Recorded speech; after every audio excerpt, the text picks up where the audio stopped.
Pierrine Pauget, on reste avec vous. Vous avez choisi Celle qui habitait la maison avant moi, récit poétique de Racha Omran. C'est paru dans la revue L'Ours Blanc aux éditions Héros Limite à Genève. Pourquoi ce coup de cœur? C'est un concours de circonstances. C'est un livre qui a été édité récemment dans cette maison Héros Limite, qui est une maison genevoise qui fait de très beaux livres que j'aime beaucoup.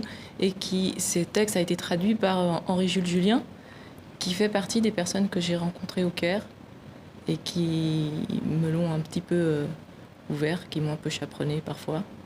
Et ce texte fait l'objet d'une mise en scène la semaine prochaine au Caire, dans le Festival des CAF, Downtown Cairo Art Festival, au Rawabert Art Center.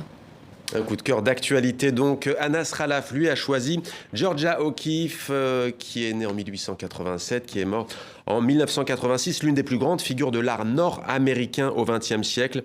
On retiendra notamment ses fleurs et ses gratte-ciel, ou ses paysages abstraits.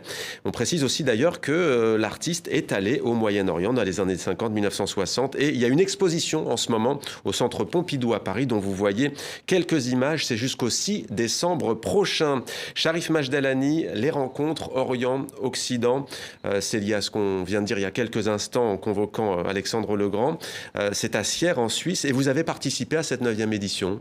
Oui, ce sont des rencontres qui ont lieu depuis une dizaine d'années à Sierre, dans une petite ville de Sierre, et qui des rencontres qui réunissent des gens qui parlent de l'Orient, de l'Occident, mais pas seulement. Le principe, c'est de faire rencontrer des gens qui viennent de mondes différents et qui, pendant un mois, discutent, dialoguent avec un public extrêmement intéressant et passionné. C'est vraiment très agréable.